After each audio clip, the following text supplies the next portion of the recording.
தமிழ் சினிமால ஹீரோவுக்கு நிகரா ஜெயிச்சு இன்னைக்கு மிகப்பெரிய செல்வாக்கோட இருக்கக்கூடிய துணை நடிகர்கள் யாரெல்லாம் உங்களுக்கு தெரியுமா? லிஸ்ட்ல நம்ம ஃபர்ஸ்ட் பார்க்க போறது கிஷோர் குமார். டைரக்டர் வெற்றிமாறன் இயக்கத்துல வெளியான பொல்லாதவன் படத்துல வில்லனை அறிமுகமாகி கிஷோர் குமார் சிறந்த வில்லன் அப்படின்னு நிறைய விருதுகளை வாங்கியிருக்காரு. அதை தொடர்ந்து ஆடுகளம், விசாரணை, வடச்சென்னை அப்படின்னு வெற்றிமாறன் படம்னாலே தூக்கிட்டு வாங்கடா அந்த செல்லத்தன்ற மாதிரி தலைவன் வந்துருவாரு.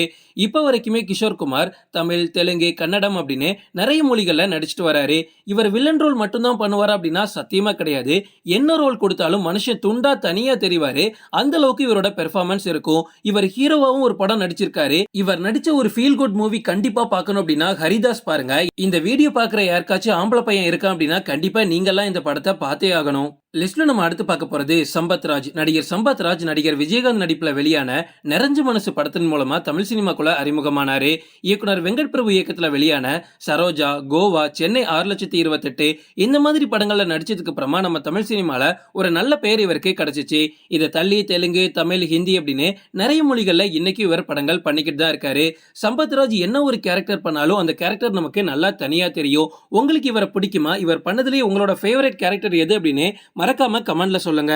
லிஸ்ட்ல நம்ம அடுத்து பார்க்க போறது வேல ராமமூர்த்தி. நம்ம தமிழ் சினிமா கிடைச்ச ஒரு பக்காவான ஆக்டர் அப்படின்னு இவரை சொல்லலாம். தமிழ்ல வெளியான ஆயுதம் செய்வோம் படத்தின் மூலமா தான் இவர் அறிமுகமாகிறாரு. அதுக்கப்புறமா எக்கச்சக்க பட வாய்ப்புகள் தொடர்ந்து கிடைச்சிக்கிட்டே இருக்குது. மனுஷன் மிலிட்டரியில வர இருந்தவர், அதனால ஆள் பாக்குறதுக்கே ஃபிட் அண்ட் ஹைட்டா இருப்பாரு.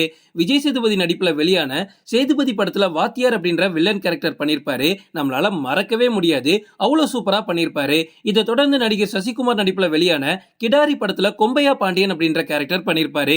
இதுல நடிச்ச வேல ராமமூர்த்திக்கு சிறந்த வில்லன் அப்படின்ற அவார்டும் கிடைச்சிச்சு. இந்த மனுஷன் வில்லன் கேரக்டர் மட்டும் தான் பண்ணுவாரா அப்படின்னா கண்டிப்பா கிடையாது. என்ன ஒரு துணை நடிகர் ரோல் கொடுத்தாலும் அது அப்படியே பக்காவா நமக்கு நடிச்சு கொடுப்பாரு. அது மட்டும் இல்ல, அப்படியே எதிர்நீச்சல் சீரியல்லையும் இன்னைக்கு பட்டையை கிளப்பிட்டு வராரு. வேல ராமமூர்த்தி என்னதான் சினிமாவுல பக்காவா நடிச்சிட்டு வந்தாலும் நம்ம இளைஞர்கள் மத்தியில ஃபேமஸ் ஆக காரணம் என்ன அப்படின்னா அவன் தாண்டா இளந்தாரி பையன் அப்படின்னு ஒரே ஒரு டைலாக் தான் பேசினாரு. மொத்தமா ஒரு மீம் டெம்ப்ளேட்டா மாறி நம்ம எல்லாரும் ரசிக்கிற அளவுக்கு மாறி இருக்காரு. லிஸ்ட்ல நம்ம அடுத்து பார்க்க போறது ஹரிஷ் பரடி. இவர் தமிழை தாண்டி மலையாளத்துல நிறைய படங்கள் பண்ணிருக்காரு. அங்க அவர் பயங்கர ஃபேமஸ். இவர் நம்ம தமிழ்ல பார்த்தோம் அப்படின்னா விக்ரம் வேதா படத்தின் மூலமா தான் ஒரு வில்லனா அறிமுகமாகிறாரு. இன்னைக்கு வரைக்கும் இவர் பண்ண கேரக்டரை யாராலையுமே மறக்க முடியாது. விக்ரம் வேதால இவர் ரொம்ப ரொம்ப முக்கியமான ஆள் அப்படின்னு சொல்லலாம். அதை தொடர்ந்து நம்ம விஜயோட மெர்சல் படத்துல நடிச்சிருக்காரு. கமலஹாசனோட விக்ரம் படத்துலயும் இவர் வருவாரு. உண்மையாவே ஒரு சூப்பரான ஆக்டருங்க.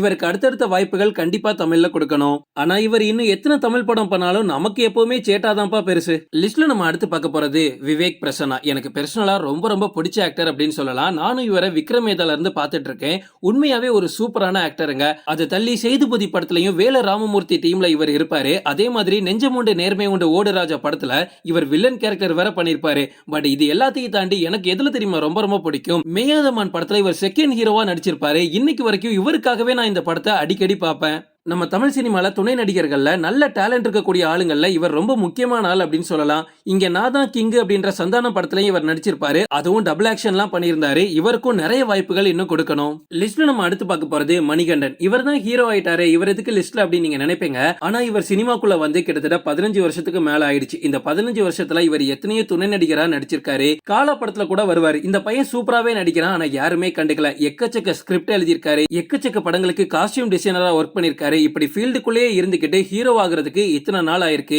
இன்னைக்கு மணிகண்டன் ஹீரோவாவே இவ்வளவு சூப்பரா பெர்ஃபார்ம் பண்றாரு அப்படின்னா துணை நடிகரா இருக்கும்போது அவருக்கு எவ்வளவு ஸ்கோப் கொடுத்திருக்கணும். இவர் நடிச்ச எல்லா படங்களுமே சூப்பரா இருக்கும். இவரோட ரோல் அப்படியே தனியா தெரியும். இருந்தாலும் அடுத்தடுத்த வாய்ப்புகள் கிடைக்கிறதுக்கு ரொம்ப திணறிக்கிட்டு தான் இருந்தாரு.